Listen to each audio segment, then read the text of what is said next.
lovely to see you all. We need to get started. We have a pretty full program.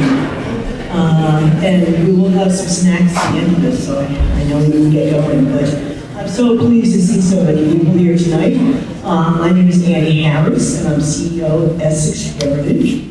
And we're a regional nonprofit organization that looks across the North Shore, which is also known as Essex County. And Essex County is one of the oldest counties in the United States. Our mission is to preserve and enhance the assets of this very historic county. And one of the things we've been very involved in the last year or so is the build-up to the American Revolution, the 250th anniversary. Because Essex County played a very prominent role, particularly in the early days of the Revolution, which is not really well known. And so we want to make sure that more people know about it, which is part of the reason for this event tonight. And we will be scheduling more events over this year, next year, and the year after. So you'll stay posted with Essex Heritage or Essex Heritage Rep 215. And tonight we're going to talk about the first meeting of the Massachusetts Provincial Congress. I should just mention there are a couple of dates actually in Salem, October 5th and October 7th. This invitation we just put down on October 7th. It was too confusing, but the delegates, 90 delegates, did meet in Salem on October 5th. The British interrupted the meeting, and then they met again on October 7th. Did some business, and then they went to Concord and then again on October 11th, where they were not so close to the British. So right now, I would like to introduce Jonathan Lane. Jonathan describes himself as a programmatic communications professional in the public history sector, but that doesn't cover many of the things he does. He has a liberal arts degree from Harvard University, camaraderie, with a concentration in social sciences and history.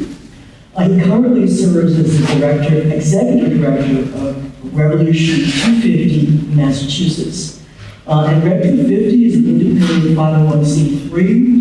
It leads a consortium of not-for-profit, for-profit, corporate partners and individuals who are exploring the history of the American Revolution and the ways the story still resonates today. And they are pulling together residents, leaders, partners, educators, artists, students, etc., the business community, to recognize the importance of our cultural and values reflected in the 250th anniversary. So we really been very glad to join forces with Revolution 250 Massachusetts. We joined up about a year ago and really enjoyed this partnership and doing programs together.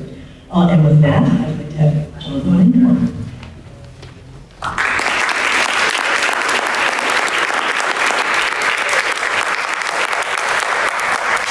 Thank you, Hank. My name is Jonathan. I'm here to hold a few truths to be self-evident. Revolution 250 got started back in 2015 with the event to commemorate the repeal of the Stamp Act in Boston and the hanging of lanterns and the Liberty Tree. And at the end of which they said, this was such a great time, maybe we should do more of these things. And at that point, this group of organizations, most of which are made up of the latest and greatest in the historical community, decided to put it on a more professional footing. And the purpose of the commemoration was not just to celebrate the 250th anniversary of Bunker Hill or Lexington and Concord. We're going to do all those things. Of course, we did the Tea Party, which I know many of you either were there, participated, or certainly saw in the press. We planned that event for 10,000 people, and we had 20,000 people show up, which on a reasonably chilly December night is, and I realize that 20,000 figure is just 1/3 of the average Taylor Swift concert. For somebody who spent his life in public history, it was really exciting, and particularly to see so many young people. And as Annie alluded to, for us, the story of the Revolution is not just about the battles and the great heroes. It's really a story about people. John Adams is famous for saying that if you really want to know the history of the American Revolution, Don't read Mercy Otis Warren's book. That's number one. She doesn't mention John Adams enough. But really what he said was, if you really want to know the history of the Revolution, read your town meeting records, read the records of the committees of correspondence, read the records of the Provincial Congress. That's really where the history of the Revolution lies. And that's why I'm so excited about this particular event tonight and event on Friday, which will be in Concord, because it really gets at the heart of what we're talking about. My first job, really, for Revolution 250 was to get a commission established, and that took us 3 years. The grist mill of the legislator grind very slow, but exceeding time. As part of that, we began to explore what these town meetings were saying all across the Commonwealth, from Pittsfield to Provincetown, Newburyport to New Bedford. And we find little gems like the people of Newton, who in January 1773 resolved as a body of the people that in the cause of liberty no good man can stay silent or inactive. And other things that should and I hope will resonate with the people here today. You are the torchbearers. So thank you for coming here tonight to support this particular program and in support of Essex National Heritage and Essex 250. They're doing tremendous work to commemorate their communities, to commemorate the people who 250 years ago stood up for the cause of liberty and stood up against tyranny and began to form what they hoped would be a more perfect union. We're still working on that. We'll get that. Annie very cruelly said to me before I came on that it was the worst thing you could say to somebody in my family, which is, you only have 5 minutes. So I'm not going to take up too much more time, but let me say this. Over the next 2 years, you're going to see a wide range of programs, publications, concerts, and events all over Massachusetts. So people, as they did 250 years ago, are really uplifting this commemoration in a way that should make everybody feel very proud. Whether you are a fan of a reenactment, or whether you are a fan of a scholarly publication that introduces us to new narratives, whether we are uplifting people of color, both free and enslaved, the indigenous community who fought on all of the battlefields of Massachusetts. These are important stories, and they're stories of the people. And so we look to you to help support all of these projects and programs, not necessarily with dollars, although we'll be collecting them as well at the end of the evening, but also with your presence to show just how important this is to us as a people. So when we look ahead towards, so we did the Tea Party thing last December, we've got Provincial Congress through the fall. Certainly, we'll be doing Leslie's Retreat. How many of you have heard of Leslie's Retreat? This should be all right, so better than average, but there's still a few gaps out there. We're going to work on that. So Leslie's Retreat, 5 weeks before Lexington and Concord, the revolution almost started here in Salem. So we'll be telling that story as well. And then, of course, we're running for the races. It's all about Lexington and Concord. We've got Ken Burns' new series coming out of the Revolution. We're super excited about that. He'll be unveiling some of that here in Massachusetts in April of 2025. So stay tuned for details on those programs. And then, of course, May, we're going to be telling you, how many of you have heard of the Battle of Chelsea Creek? All right, so a few left. We're going to have some remedial sessions, I think, here. So the Battle of Chelsea Creek, the first time that soldiers from different provinces worked under a unified command, the first time Americans used field artillery in an engagement against the British, and the first time that we sank a British warship that had already run aground. So we're super excited to tell that story. That'll be Memorial Day weekend of 2025. Then, of course, Bunker Hill 250, looking at all the events, not just in Charlestown, where there is literally a week's worth of events and programming, but also Essex is going to be hosting very kindly our 250th anniversary reenactment of the Battle of Bunker Hill at Stageport Park in Gloucester, so we're super excited. But the fun doesn't stop there. Looking ahead towards 2026, we're going to do the Henry Knox Trail. We've already got 5 events planned, essentially starting January 10th out in Alfred, Massachusetts. We're going to do a little handoff between us and the state of New York. They wanted to light something on fire, but I'm not sure we're going to get that right. Anyway, there's a series of events tracking Henry Knox's journey from Fort Ticonderoga all the way to Dorchester Heights. I'm excited to tell that story. Culminating, of course, with the grand event, which is the evacuation of Boston on the 17th of March 2026. And Massachusetts, it's important to remember, and this is the last thing I'm going to say, I promise. The people often ask me when I took this job, so the 250th of the American Revolution, when is that exactly? And is everybody here from Philadelphia? Oh, okay. If you're outside of Philadelphia, there's a whole 8-year-long war to tell and a peace to secure, and the people in West Mass will tell you even then it doesn't end because you need to talk about Shaken Rebellion and so on and so on. And those are all very valuable. Philadelphia just believes it's July 4th. You know, when July 4th, 2026, Philadelphia is going to go and pack it up.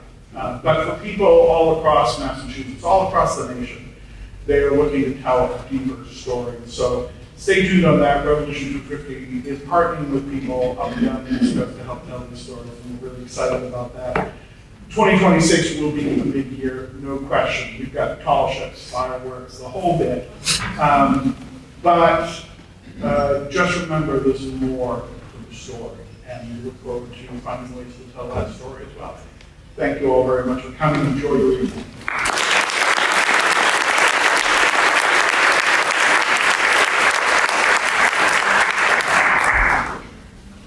Thank you so much, Jonathan. And a great preview for the years that are coming up. A lot of wonderful events, but also really a lot of deep looking at what the revolution meant and means, and who was included and who wasn't included, and all of the really untold and unknown stories. And as we do this research, and we're doing some of it, a lot of friends and partners are doing it, there's so many fascinating stories that are coming out. It's making this history just so much more alive and interesting as we dig into not only celebrations, but also the real, all the people that were involved in making this incredible revolution happen and be a success. Pretty amazing. But to really fix this day in history, because it hasn't been, it's been ignored for a long time, we have a series of citations and resolutions, and I would like to call some of our presenters up just to present those right now, and I'd like to start with the Mayor of Salem, Dominic Candialo.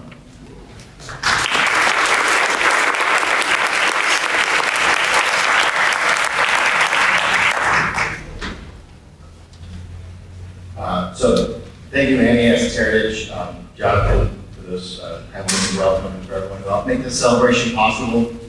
Salem is proud to have played an important role in the formation of the American nation. And key among them was the convening that happened here on October 7th, 1774. They chose to come to Salem. In October, they found parking.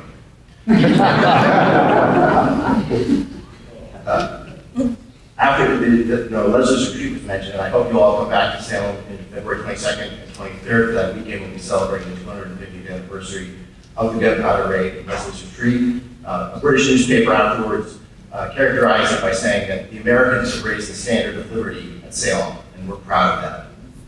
But the assembly that happened here on October 7th was done in defiance, tyranny, and a reflection of a spirit of self-determination that would go on to blossom into a foundational tenet of American democracy. The actions of the 90 who met here in Salem in October 5th and October 7th, and then later in October 11th elsewhere, the convening of the Massachusetts Provincial Congress was only the first in a long line of actions that culminated in the independence of this nation. With the benefit of hindsight, these actions seem almost a foregone conclusion today. But in the moment, they required courage, a willingness to sacrifice everything, to risk everything for an idea. American liberty the seeds of which were sown that October day here in Salem was far from a sure thing in 1774. As we reflect on it today, let's draw inspiration from that fact most of all. In this moment, it seems especially essential to recognize that democracy requires courage. It requires us to show up and to do our part as Americans to ensure it remains healthy and vital and strong for us and for future generations. Let's also celebrate that those colonists did choose Salem as a site from which to defy the crown. Today, we're a city where our past is always present and our future is our own to create.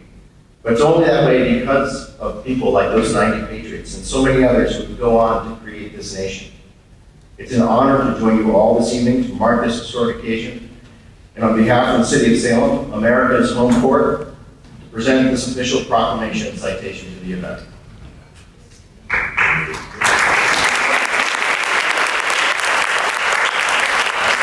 The Massachusetts Provincial Congress convened in Salem on October 7, 1774. Whereas this inaugural meeting marked a pivotal moment in the struggle to preserve the rights and liberties of the colonists of Massachusetts. Whereas this assembly of delegates from across Massachusetts Bay Colony followed the recommendations of the Essex County Convention of September 6 and 7, 1774, and agreed to properly form such a provincial Congress. Whereas the Provincial Congress took decisive action to preserve the freedom and constitution of the Massachusetts Bay Colony.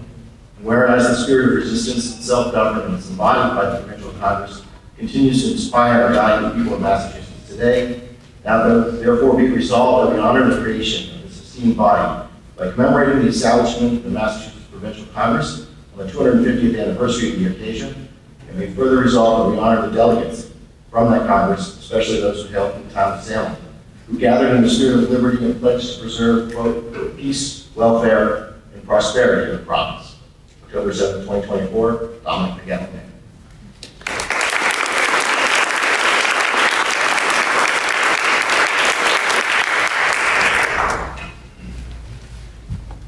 Well, thank you, and thank you for those inspiring words as well. Now I'd like to ask City Councilor Alice Merkel to come up.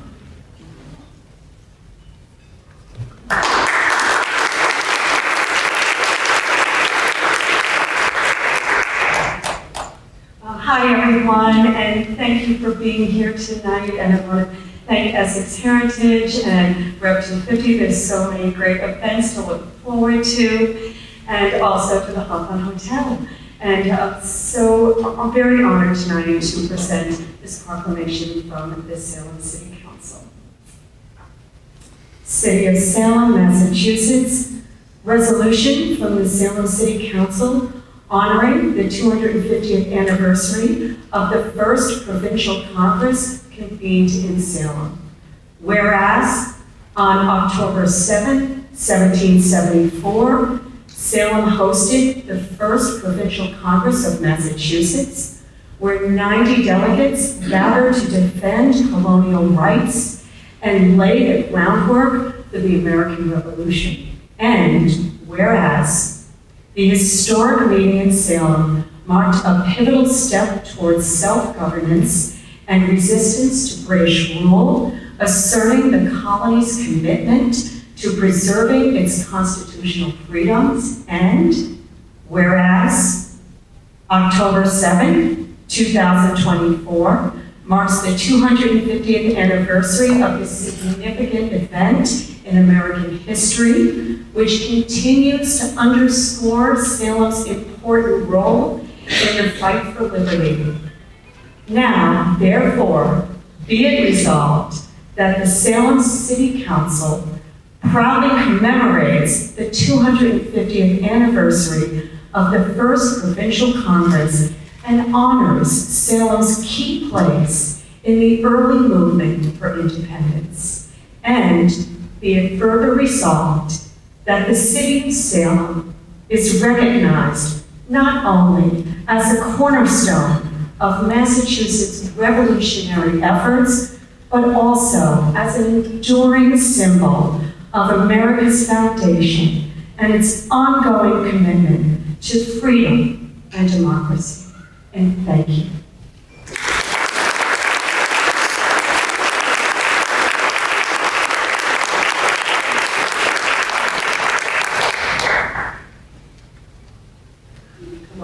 to look at these, but really nice words. And now I would like to call on State Representative Manny Cruz.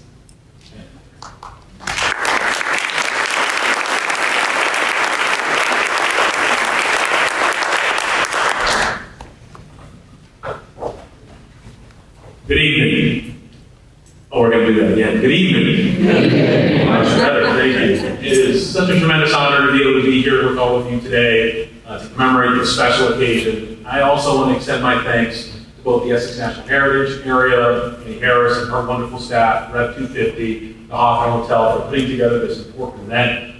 Today, as I reflect upon this event, I can't help but think about my predecessors who served in the Massachusetts Provincial Congress and their aspirations for liberty, justice, and equality for all.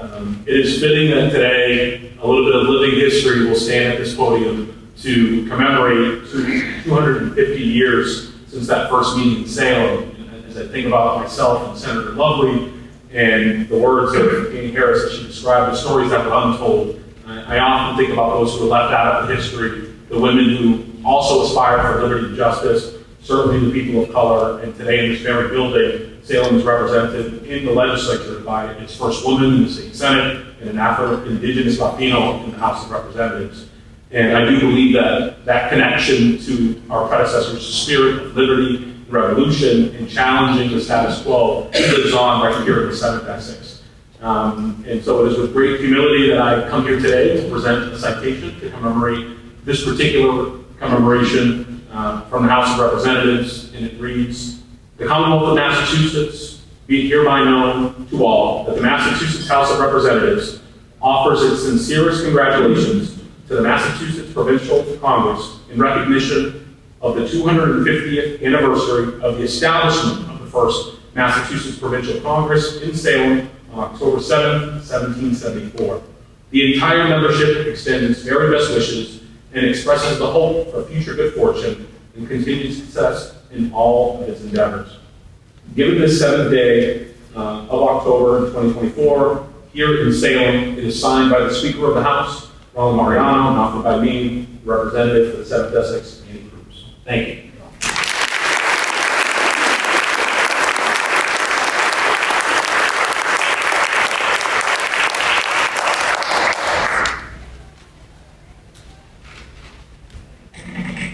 Thank you. I know the mayor and Manny have to run off to school committee meeting. And now I'd like to ask State Senator John Lovely to come up.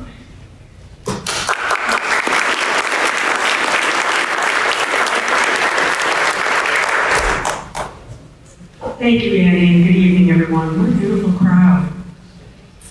So, just for some quick opening remarks. I hail from another Commonwealth, the Commonwealth of Pennsylvania, born just outside of Philadelphia. But I was raised here in Massachusetts, right in Beverly, birthplace of the Navy. And of course, I lived here in Salem for the past 44 years, raising my family here, the birthplace of the National Guard in 1636. So we have a lot of firsts here on the North Shore of Massachusetts that we're so very proud of. Proud to be here with all of you this evening as we celebrate this 250th anniversary as well. In the Massachusetts Senate, we pass resolutions, and resolutions are actually passed for a current entity. So that is part of our rules. So as I read this, you will understand what that means. So please allow me. The Massachusetts Senate resolutions commending the Essex National Heritage Area on its recognition of the 250th anniversary of the first Massachusetts Provincial Congress. Whereas, the Massachusetts Provincial Congress first convened in the city of Salem on October 7, 1774, in defiance of British activity and authority. And whereas, the first Massachusetts Provincial Congress marked a significant step toward the formation of a colonial government independent of the British Crown. And whereas, the first Massachusetts Provincial Congress was an assembly of courageous Bay Colony delegates and served as a precursor to the Continental Congress, laying the groundwork for a unified national government. And whereas, The first Massachusetts Provincial Congress asserted colonial rights and took action to secure the lives, liberties, and properties of the inhabitants of this province, and stood for the spirit of resistance and self-governance, which continues to inspire and guide the people of the Commonwealth today. Now therefore be it resolved that the Massachusetts Senate hereby commends the Essex National Heritage Area on its recognition of the 250th anniversary of the first Massachusetts Provincial Congress, and be it further resolved that a copy of these resolutions be transmitted forthwith by the clerk of the Senate to the Essex National Heritage Area. It is signed by our President, Karen Spilka, attested by our clerk, Michael Hurley, and adopted by Mayor State Senator Joan Lovely. And it's an honor to present this to Annie and to be with all of you this evening as we mark this historic day. Thank you.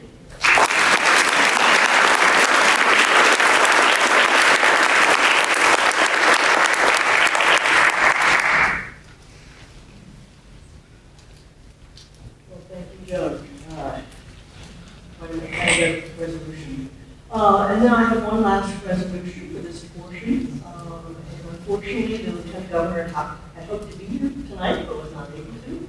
So on behalf of the Governor and Lieutenant Governor of the Commonwealth of Massachusetts, on behalf of the residents of the Commonwealth of Massachusetts, I am pleased to confer upon you this Governor's citation in recognition of the 250th anniversary of the Massachusetts Provincial Congress, which first met in Salem, Essex County, Mass. on October 7, 1774, which marked a critical turning point in the quest for American independence. We honor the Massachusetts Provincial Congress for the bold actions they took in embodying and embracing the spirit of resistance and self-governance that continues to inspire and guide the people of Massachusetts today. The 7th day of October in the year 2024, signed by Governor Maura Healey and Lieutenant Governor Jim Driscoll.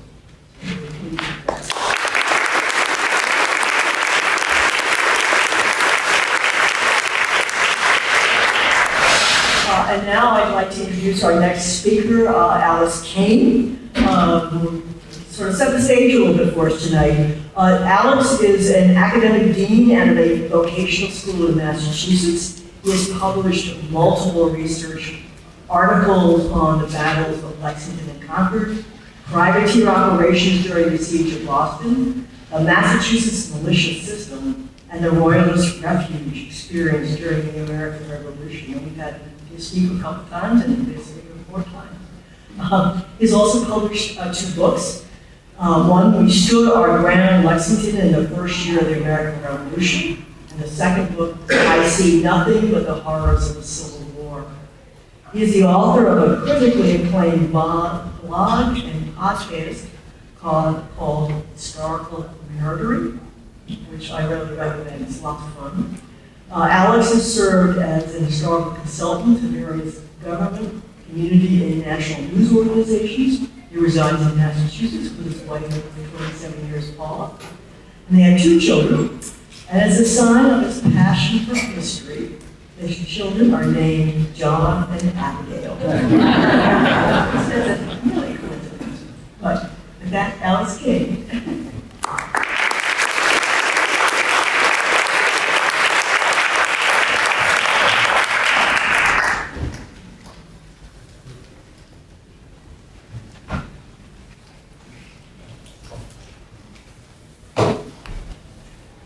Where I see everyone able to hear me?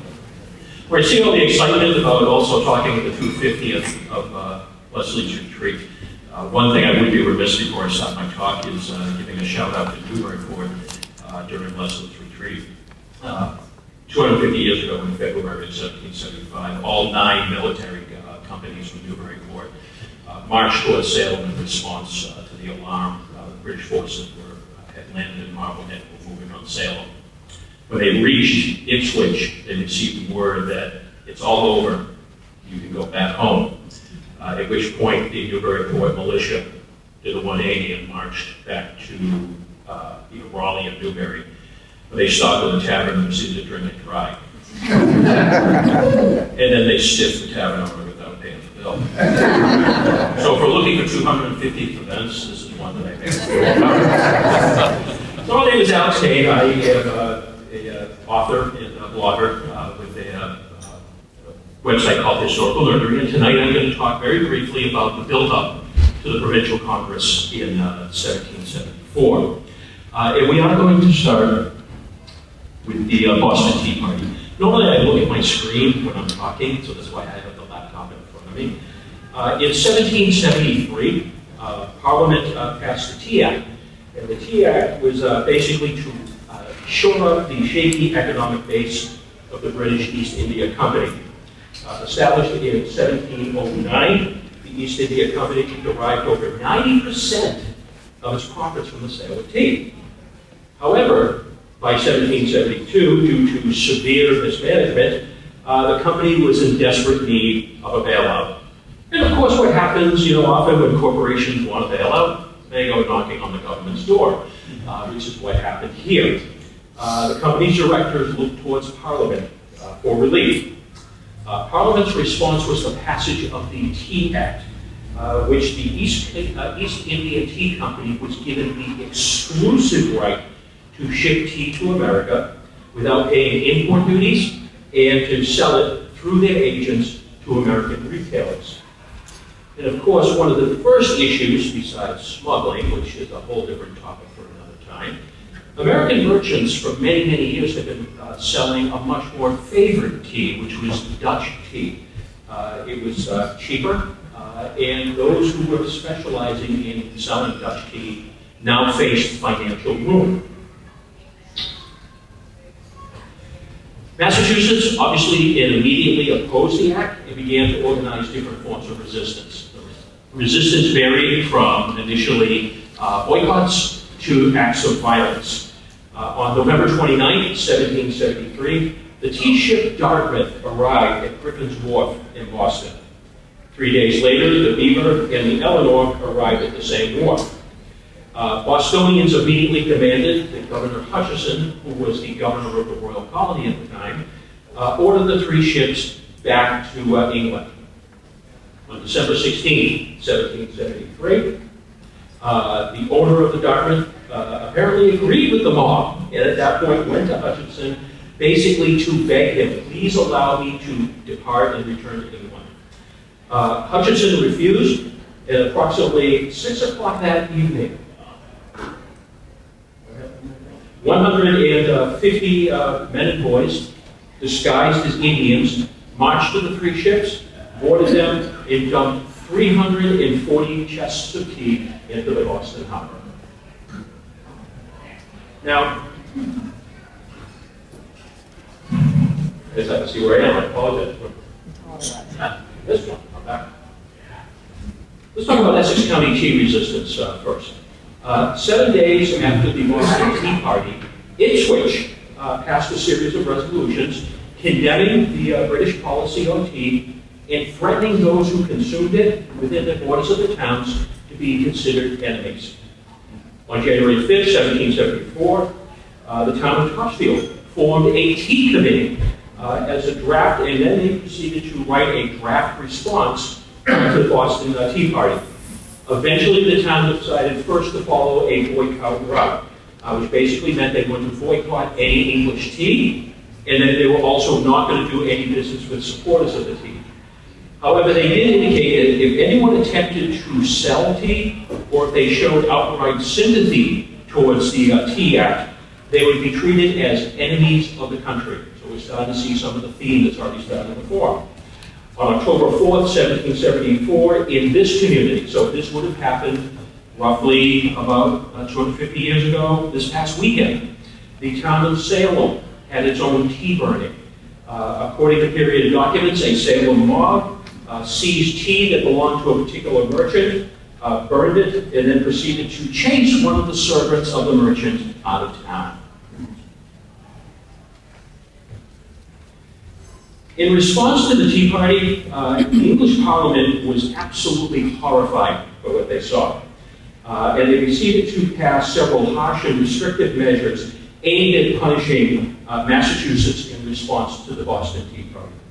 On March 31st, 1774, King George III signed the Boston Port Bill, which intended to severely reprimand rebellious Boston. The port was closed to all seagoing traffic until damages for the destroyed tea were paid in full. This is a very, very big one, a very serious one. The Massachusetts Provincial Charter of 1691, which at the time was considered what I would call the equivalent of the colonial Bill of Rights. This was a document where American colonists, Massachusetts colonists, saw this as a codification of English liberties and rights as a member of the Crown. The Massachusetts Provincial Charter of 1691 was revoked. Gone. Additional regiments were dispatched to Boston, and Major General Thomas Gage replaced Thomas Hutchinson as the governor.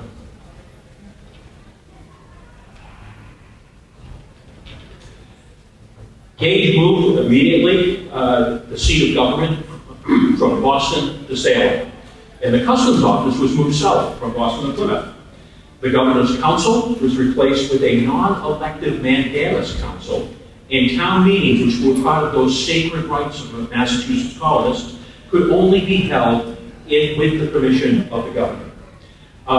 Meetings were prohibited, and jury trials were essentially abolished. Word of these acts, of course, is not like today where everything is instantaneous through social media or through advertising, but words of these acts arrived at the Massachusetts Bay Colony shortly after Thomas Gage's arrival on May 16, 1774. But just when you thought that they had done enough, there were more. Essex counties essentially were varied in their response. Some towns gathered committees, and essentially they passed a series of stern resolutions condemning his actions. Others rioted, a few violently lashed out against loyalists and Crown officials.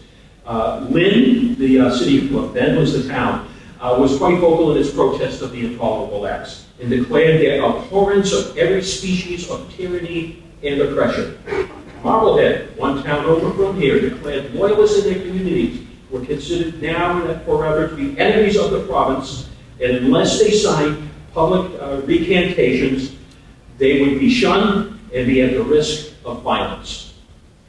And of course, I would be remiss if I did not mention my own area, the Merrimack Valley region of Massachusetts. The Merrimack Valley region of Massachusetts basically said, oh, watch us. What they did is they identified very high-profile loyalists within each of their communities. They formed mobs, and they proceeded in some occasions to chase them from town. Towns of Andover, Bradford, Haverhill, and Newburyport started pressuring local loyalists to sign loyalty oaths that required Tories to publicly renounce Crown policies or face violence. In one instance, Richard Saltonstall of Haverhill, who refused to sign these loyalty oaths, he was forced to flee to the safety of Boston when militia companies from Bradford, Haverhill, and Salem, New Hampshire appeared outside his estate.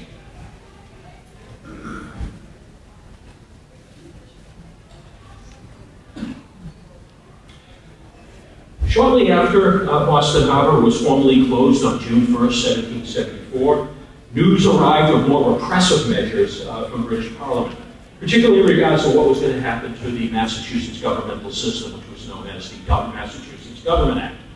This act gave the royal governor, Thomas Gage, unprecedented powers over the legislature, including to the authority to dissolve the legislature and limit English civil liberties within the court system. According to one period account, these acts that were passed by Parliament are destructive to American liberty.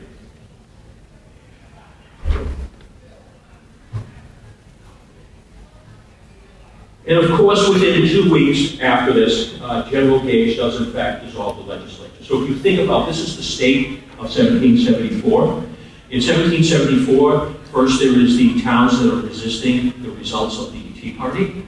Then you have the Intolerable Acts, which essentially strip away Massachusetts civil liberties. Then you have the arrival of General Gage with military forces.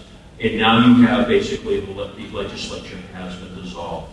There's a sense of panic and a sense of desperation and a sense of uneasiness throughout most of Essex County at this time.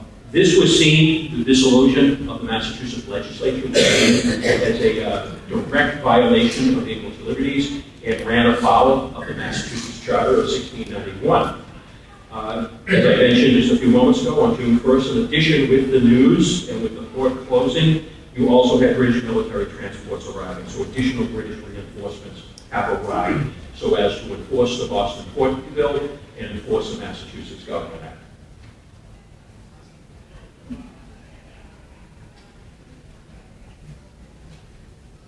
As a result, during the summer, you start seeing calls, what do we do for purposes of how do we govern? How do we address this constitutional crisis? What do we do?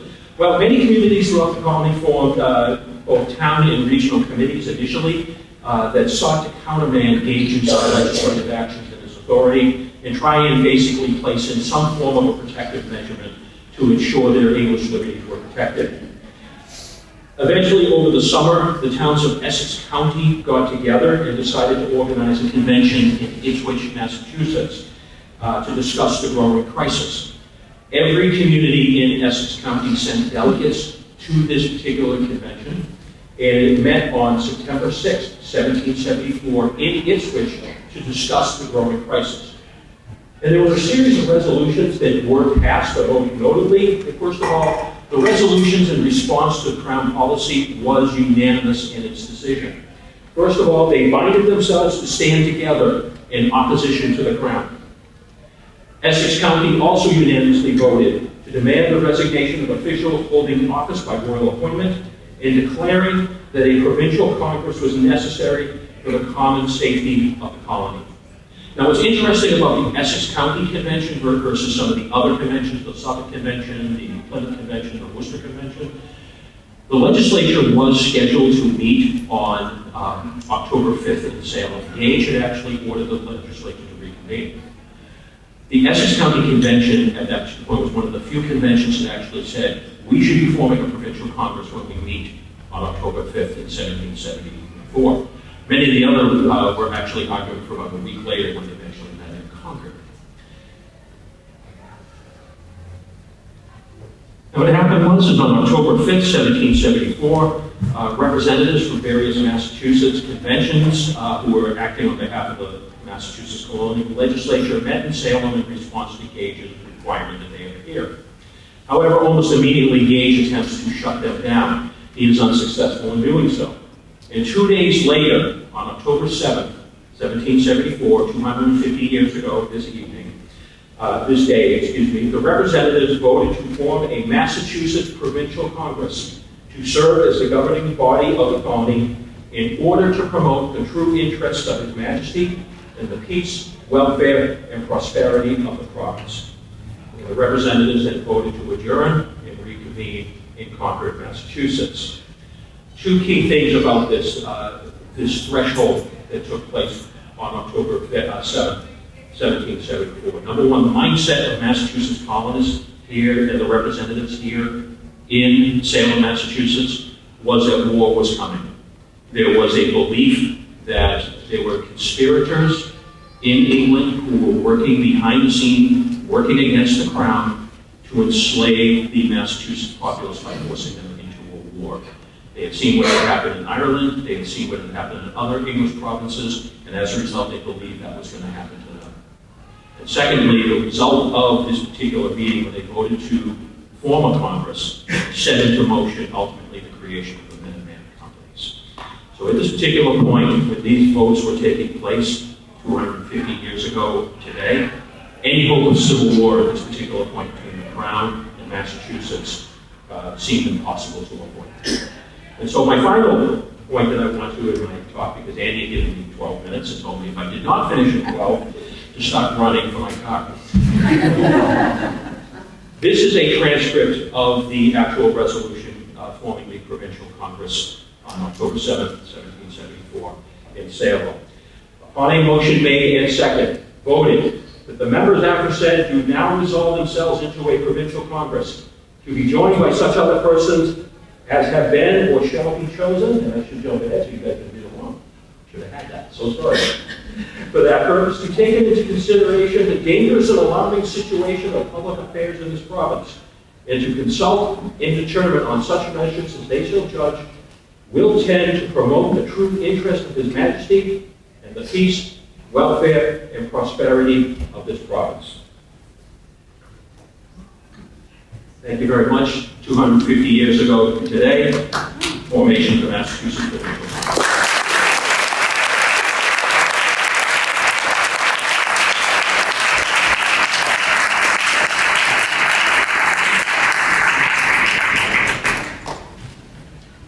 Thank you, Alex. I'm sorry, I gave everybody not enough time. So we have 4 more certificates we'd like to present right now. And I will read, first of all, the one from Congressman Seth Moulton. A certificate of special congressional recognition presented in the celebration of the 250th anniversary of the first Provincial Congress held in Salem, Massachusetts on October 7th of 1774. Thank you for that. And now I'd like to ask Katie Moorfield to come up. She's representing Senator Markey's office as well as Senator Warren. Thank you, Katie.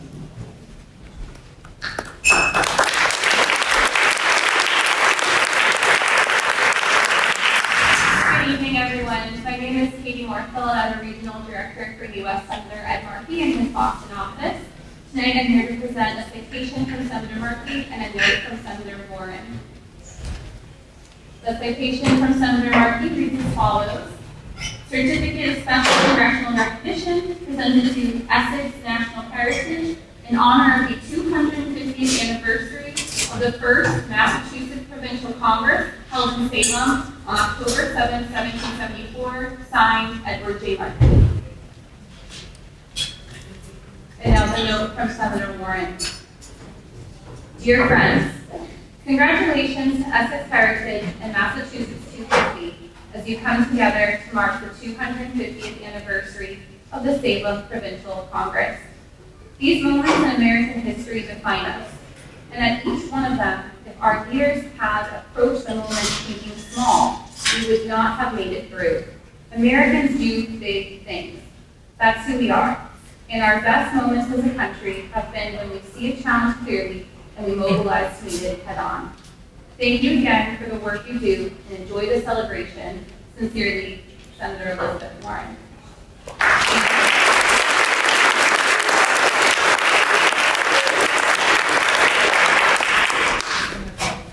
And then our last presentation is Henry Rukowski by the Danvers Alarm List Company.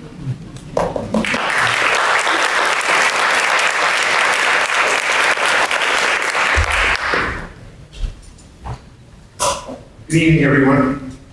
Whereas the Massachusetts Provincial Congress first convened in Salem, Massachusetts, on April 7th, 1774, marking a significant moment in the history of our Commonwealth and our nation. And whereas Dr. Samuel Holton represented the town of Danvers at this gathering and pledged, along with all Essex County delegates, to protect the liberties, welfare, and rights of the Massachusetts Bay Colony.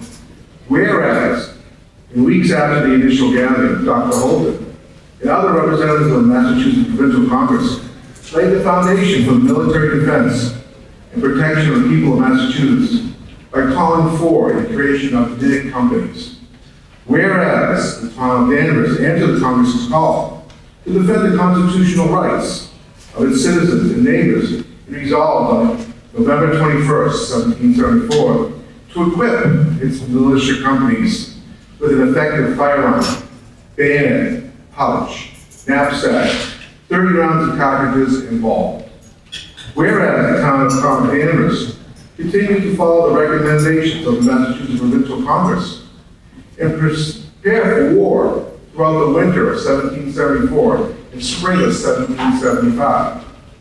Whereas on April 19, 1775, response to the British military expedition to Concord, the men of Danvers marched to war, suffering the second highest casualty rate in the American forces that bloody day. Now therefore, the Alarm List Company commemorates the founding of the Massachusetts Provincial Congress on April 7, 1774 in Salem, and celebrates the significant contributions of Dr. Samuel Holton, who played a pivotal role in the fight of American independence. The Danvers Allowance Company also acknowledges the crucial efforts of the Provincial Congress in defending the colony and solemnly honors the ultimate sacrifice of the 7 men who gave their lives on April 19 in support of our common cause. Henry Gosling, Captain of the Danvers Allowance Company. Thank you.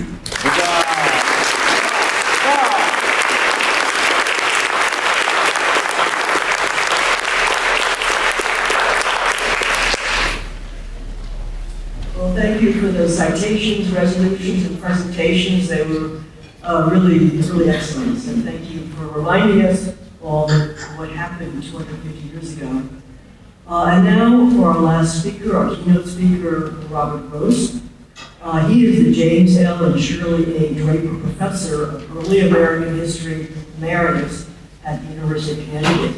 And he specializes in the social and cultural history of the United States from the Revolution to the Civil War, with a focus particularly on New England. His first book, The Minutemen and Their World, was published in 1976 and presents a community study of Concord, Massachusetts in the 18th century, portraying the lives and circumstances of the inhabitants at all levels of social order and tracing the internal conflicts that shaped the town's participation in mobilization against the British rule. This is an innovative interpretation of the American Revolution as a social movement, and his book, The Minutemen, received the Bancroft Prize in American History in 1977 and has been reissued twice. Most recently, a revised and expanded edition came out in 2022 as part of the 250th anniversary. Professor Gross's latest book is The Transcendentalists and Their World, and was chosen by the Wall Street Journal as one of the 10 best books of 2021. He received the Peter Gomes Memorial Book Award from the Massachusetts Historical Society in 2021 and the Ruth Ratner Miller Prize for Excellence in American History, awarded by the Friends of Concord Free Public Library in 2023. He's taught at Amherst College and College of William and Mary, as well as the University of Connecticut, and has held visiting positions at Brandeis and Brown universities. He's active in historical organizations as trustee of Concord Museum, and has also served on the councils of the American Antiquarian Society and of the Colonial Society of Massachusetts, and he resides in Concord, Mass. I'm very pleased to welcome him to the podium tonight.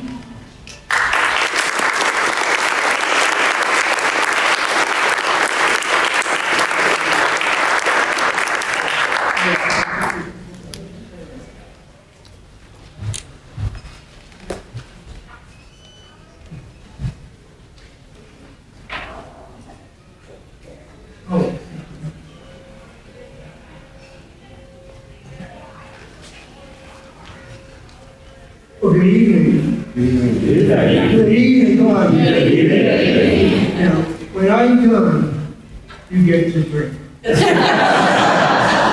And that is probably what they said at the Provincial Congress in Salem, because they were wrapping up their days of this evening.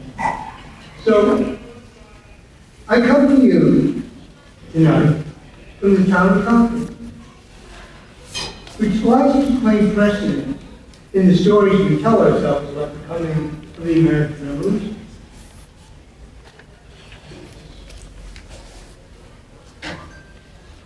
Concord boasts of being the opening scene of the battle that started the War of Independence, the shot heard around the world at the North Bridge on April 19, 1775.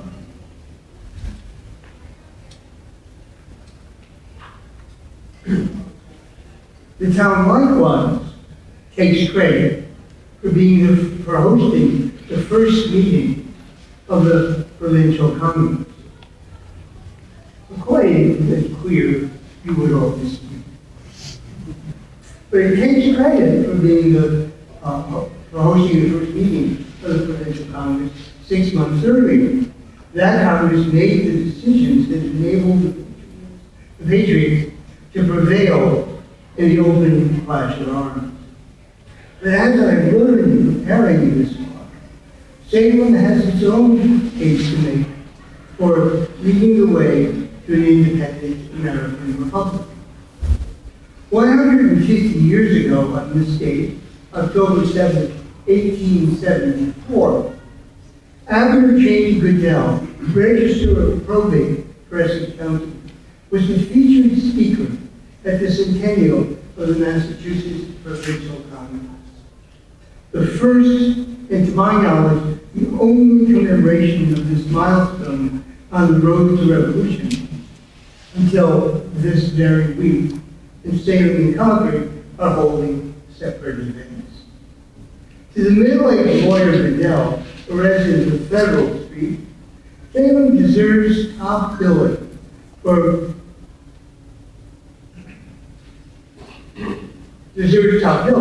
for 90 members,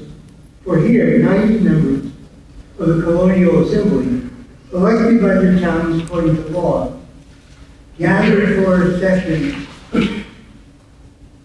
of the General Court that Governor Thomas Gage had summoned and then abruptly canceled.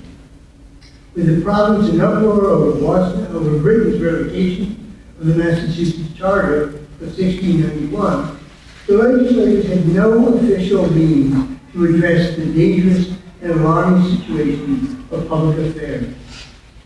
But nothing stopped them from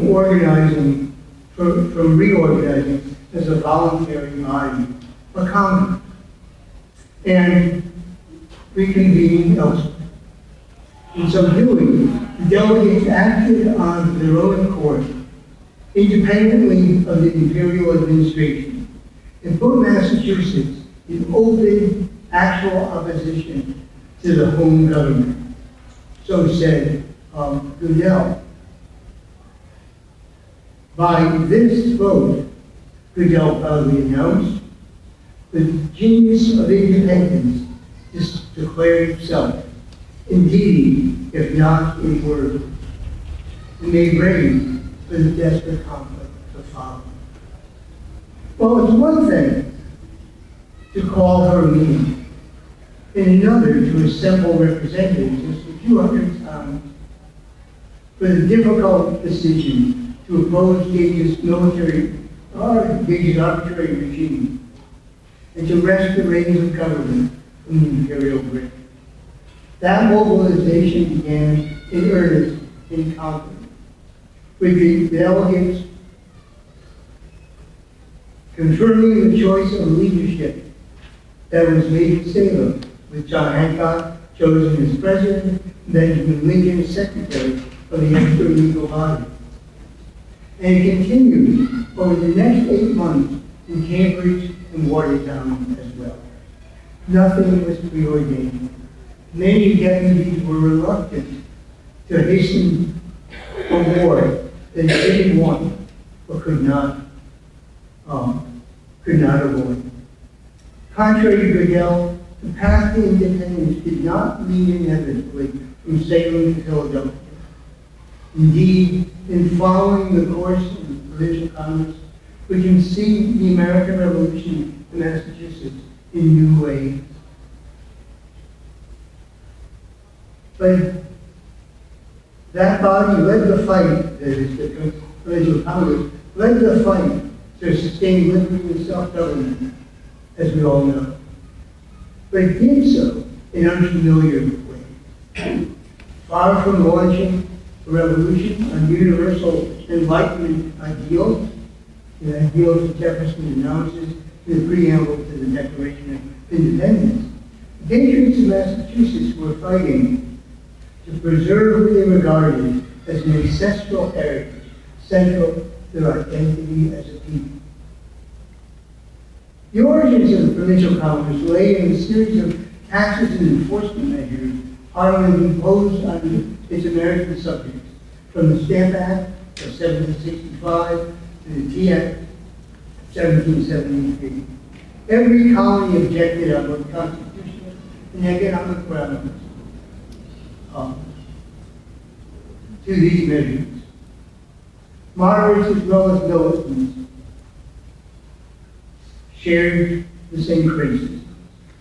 But one argument was distinctive to the firebrands of Massachusetts. These radicals saw in imperial restrictions a threat to their inherited way of life. Parliament's intrusions, they insisted, violated Massachusetts sovereignty, guaranteed by the Royal Charter, granted by some 8 years earlier by William and Mary. Under that frame of government, the only agency authorized to tax the inhabitants was the elected assembly, gathered annually in the great and general court. This critique was not merely a legal position. It went to the heart of the story. The descendants of the Puritans told themselves about their origins both as a polity and as a people. In January 1773, the town of Lexington expressed outrage over a British plan to pay the salaries of local judges, a prerogative previously exercised by elected representatives. In making this case, the freeholders felt compelled to rehearse the sacrifices and suffering of the founding fathers of New England, as they left as they fled the tyranny of Charles I and Archbishop Claude during the 1630s, braved the Atlantic crossing, and struggled to make new homes in the American wilderness. Our worthy ancestors endured many struggles with their enemies in the face of every danger and the expense of much treasure and blood, the Lexington town meeting declared. They thereby secured for themselves and transmitted to us their posterity a fair and rich inheritance, not only of a pleasant and fertile land, but also of inviolable rights and privileges, both as men and Christians, as stated in the Royal Charter of this province, and guaranteed by the faith of the British Crown and Kingdom. By the way, that was all one sentence. So precious a legacy came as a sacred trust. It was the townspeople's duty to protect and preserve this birthright of liberty and pass it on intact to the next generation. To do otherwise would betray their very character as a people. The imperial dispute heated up in 1774-75. The freedmen of Massachusetts turned repeatedly to this history in justifying resistance to British authorities. It was a sign of radicalism to invoke the heroic past. Let the loyalists defend their economic interests and political privileges. The patriots had a compelling narrative into which they could place their defense of charter rights. Here was a vision of the people with a shared history, a common religion, a source of collective pride, and a duty to posterity. This origin story bonded the patriots together as a united family, even as it erased the native peoples of the region and made no room for servants for life of African descent. Dissenters would be ostracized as enemies of the people. The driving force of this tribalism was the Provincial Congress, which arose out of the popular reaction against the Massachusetts Government Act, signed by George III in May 1774, and now I just laid out some of it. Now you'll hear it enough times that you'll always remember. You never forget the Massachusetts Government Act if you realize that in acronym it's the first MAGA.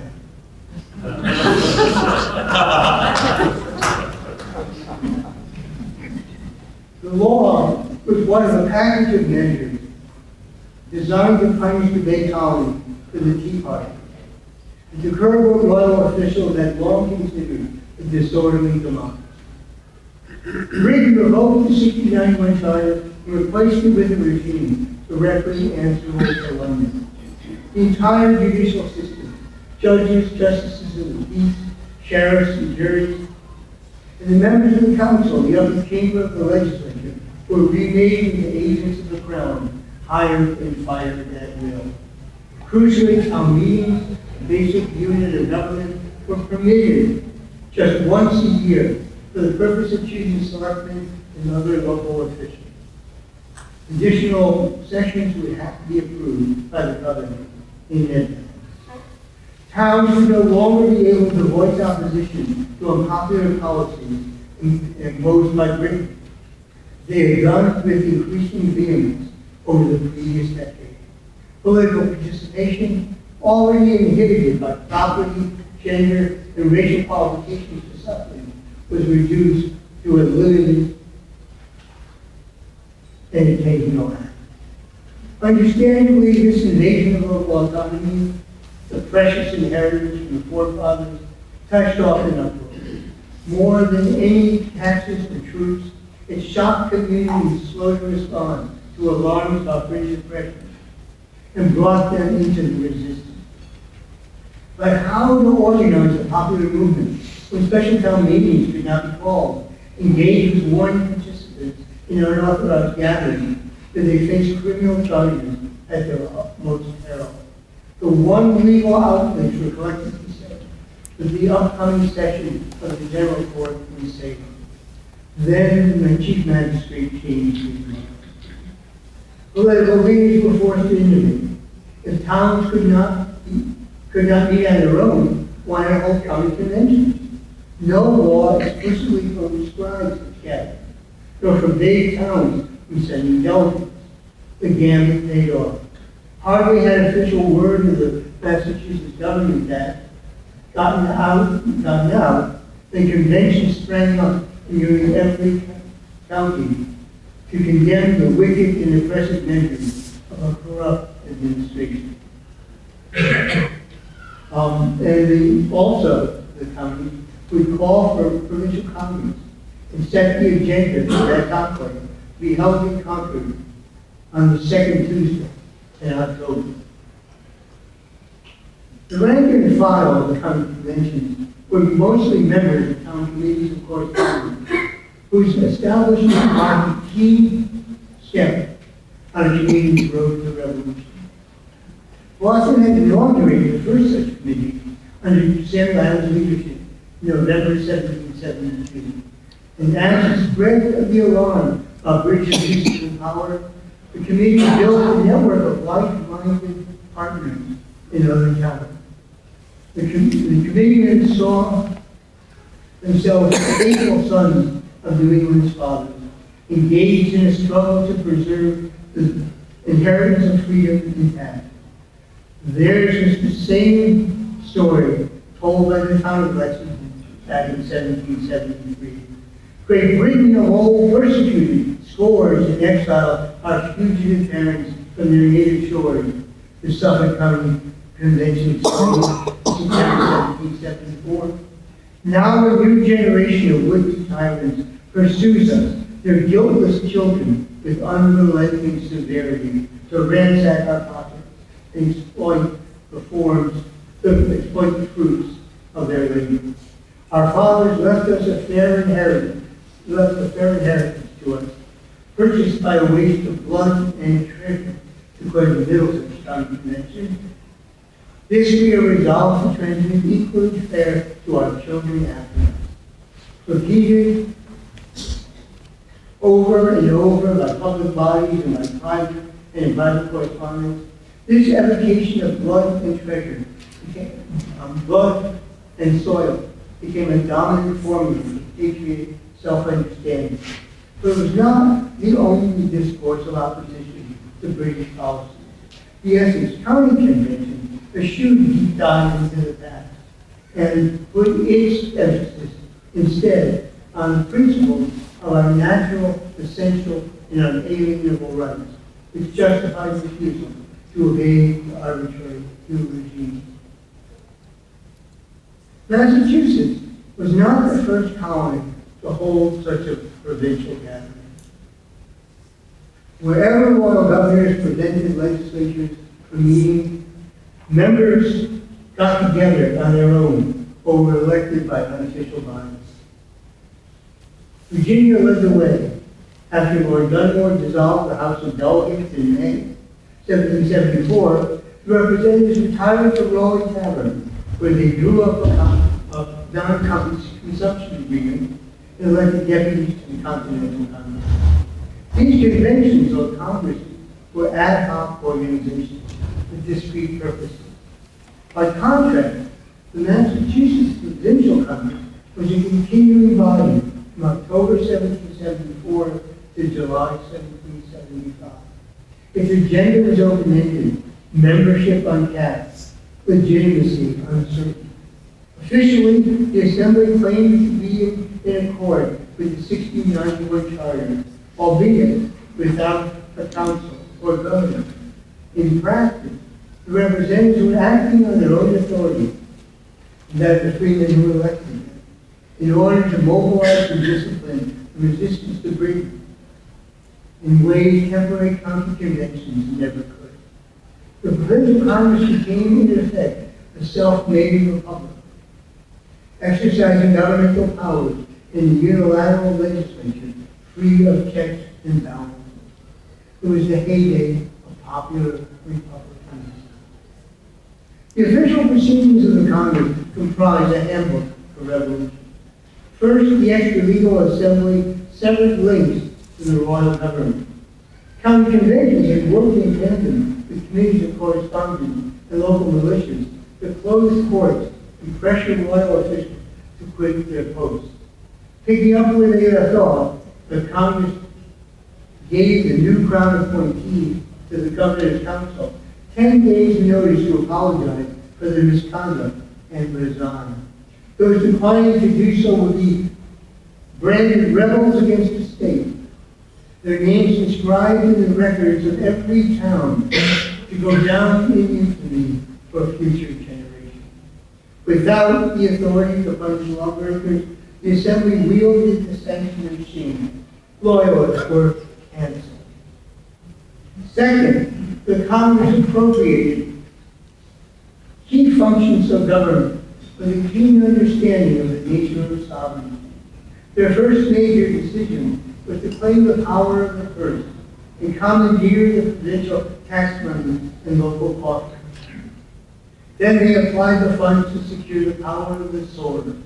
The Congress took control of the militia under patriot officers, amassed arms and ammunition, called to the enlistment of Minutemen companies, and approved the Committee of Safety to oversee military preparations, establish a system to alarm the countryside and mobilize troops in case of sudden maneuvers by our enemy.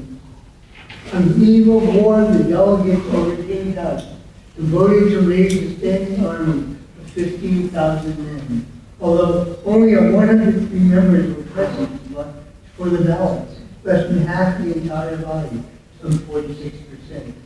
No one was rushing into free from guardrails, with no constitution to constrain it, and no competing agencies to challenge them, the Provincial Congress steadily assumed executive and judicial power.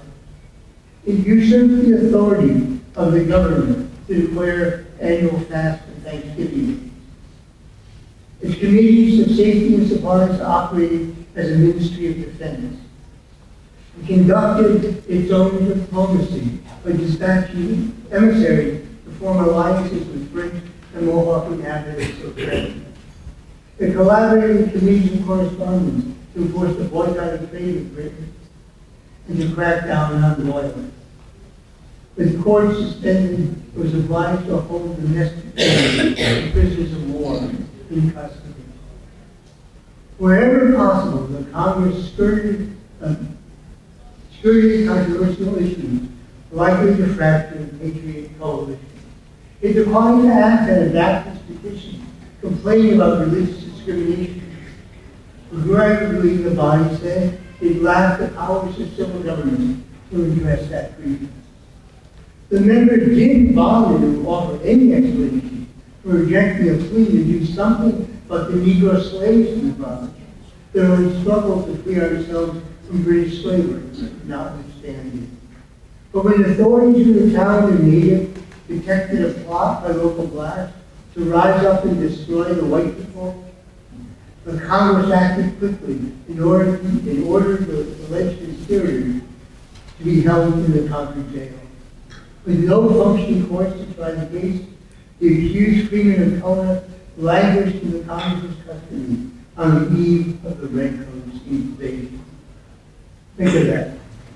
Defending liberty with blacks fighting for liberty held in the Concord jail.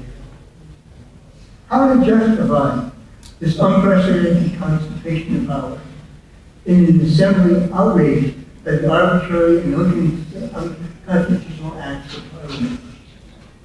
In principle, the Congress could have adopted the outlook of the town of Worcester and argued that with the charter remote, Massachusetts was legally in a state of nature and hence free to establish a new government, even a civil democracy, by popular consent. Most delegates were not ready to take that uncharted path. The Congress preferred to pretend that it wasn't innovating at all.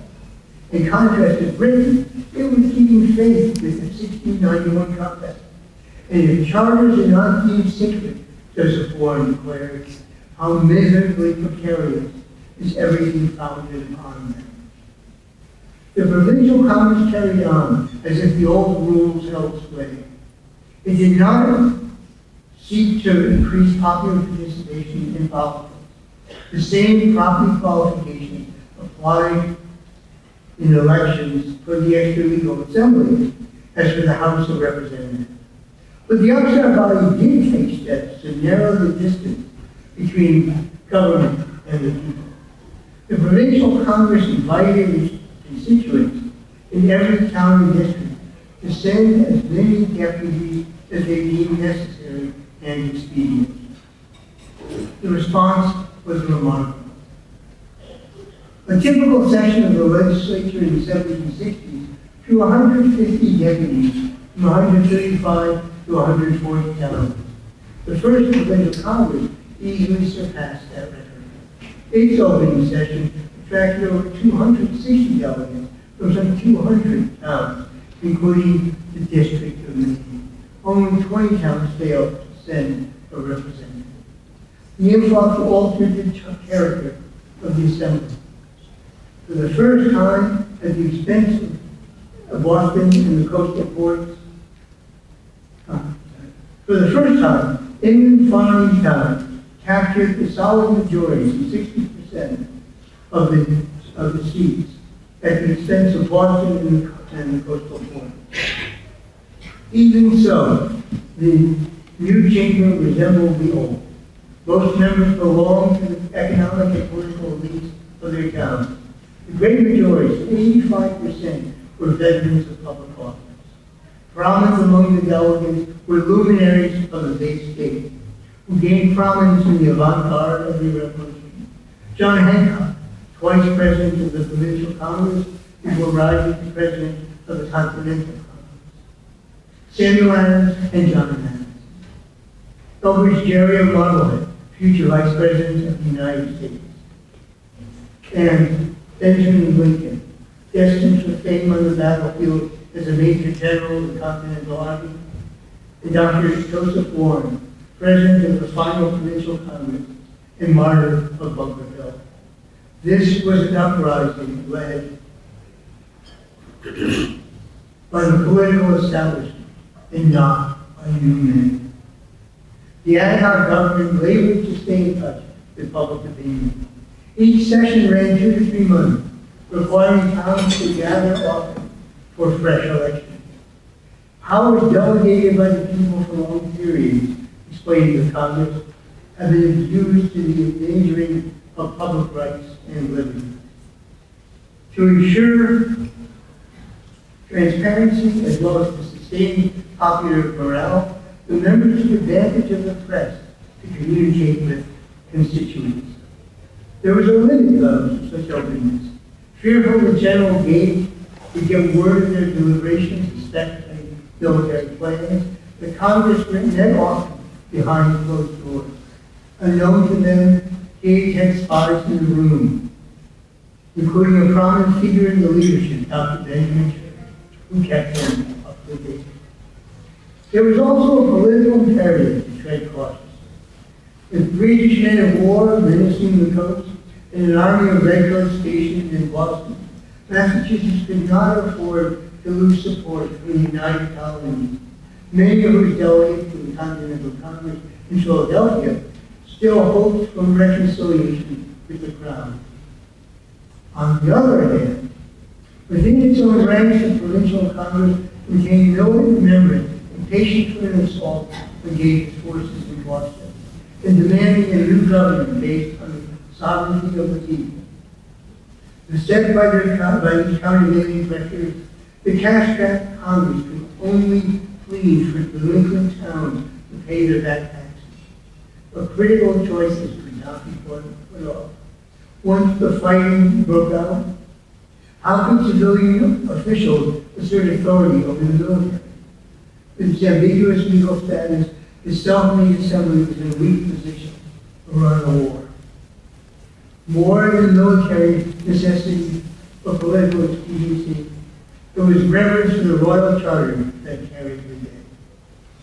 The Congress lost no opportunity to remind the public of the forefathers' flight to England and Britain, who also treasured blood in the Atlantic Ocean, the victory of civilization over savagery in the wilderness, the establishment of civil and religious liberty, and crucially, the recognition of Massachusetts' right to self-government by William and Mary.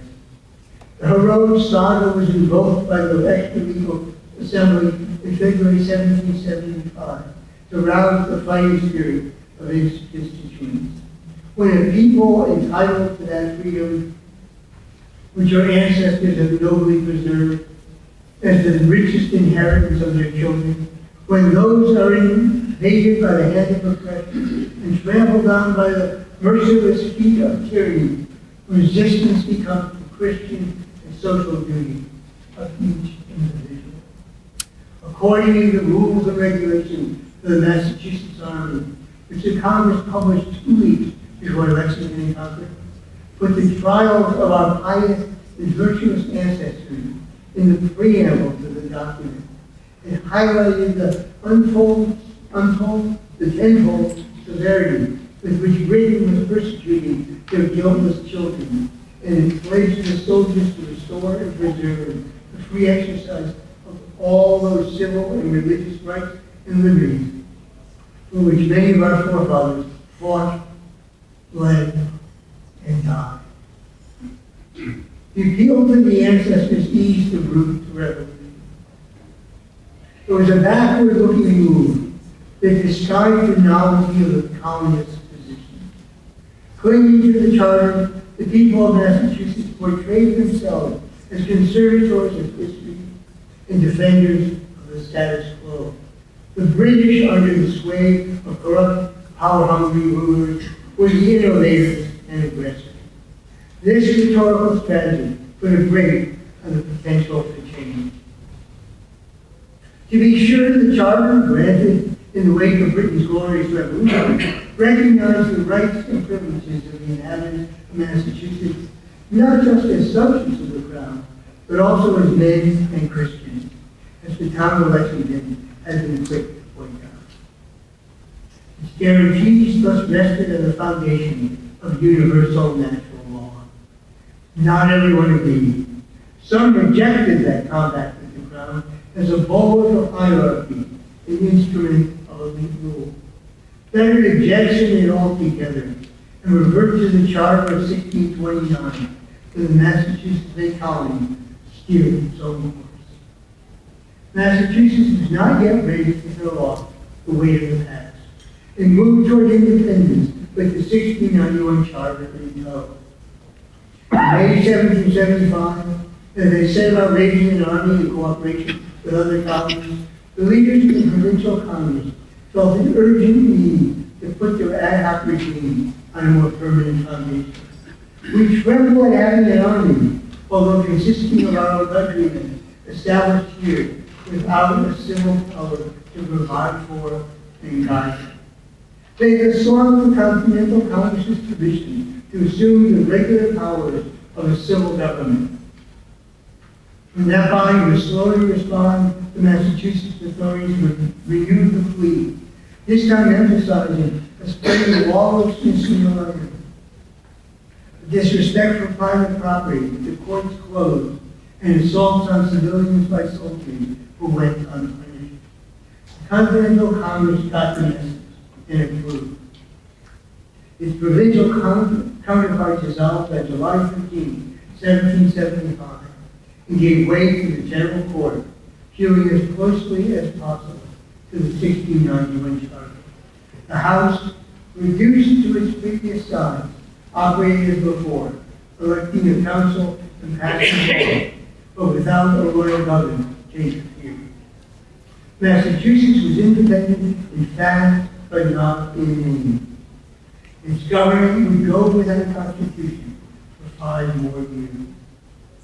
Under the cover of the Royal Charter, then, Massachusetts separated from the mother country in recognition that the 2 branches of English-speaking people on opposite sides of the pond had gone different ways. The divorce was a family quarrel, defined in narrow terms. Refusing to be second-class subjects of the British Empire, New Englanders cut ties to their English siblings and affiliated instead with generations past in their city on hill. New England nationals do not reach out to others beyond the tribe. Rhetorically, it was founded on genealogical privilege. But that's not the whole story. Many people of African descent seized upon the language of liberty during the Revolutionary era to claim a free space for themselves. And they demonstrated their commitment by the hundreds to service in the Massachusetts Armed Forces. Then, too, the Revolution expanded horizons and opened people up to new visions of what freedom could mean. It's worth noting that all 5 signers of the Declaration of Independence from the Bay State, John Adams, Samuel Adams, Thomas Garrett, John Hancock, and Robert Creek, had previously served in the Provincial Congress. Theirs is a journey from charter rights to universal rights that opened the way for a now 250-year-old republic, still struggling to make life, liberty, and the pursuit of happiness available to all. Thank you.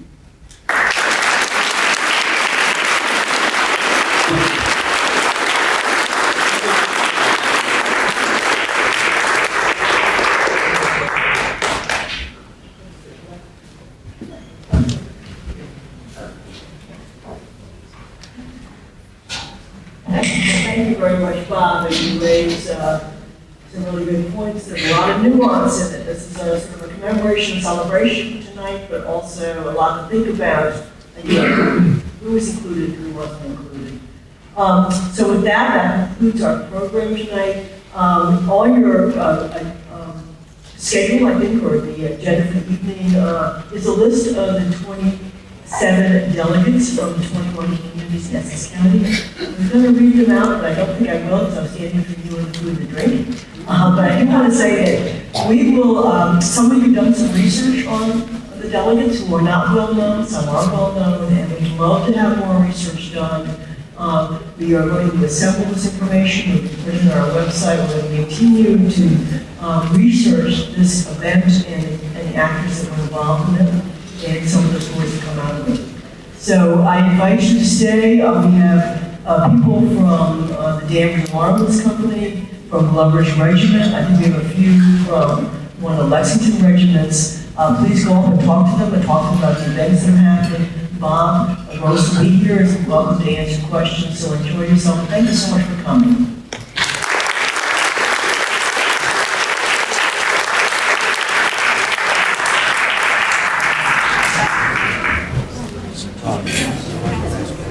Are you wearing hot?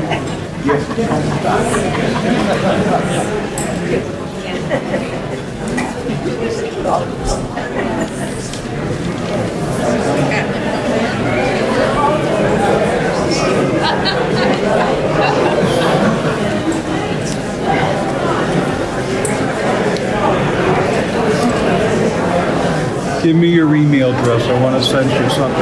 Yeah. And I'm in a rush because I got to go to the men's room. Okay. Are you coming back in here after, or? No, when you can. But Okay.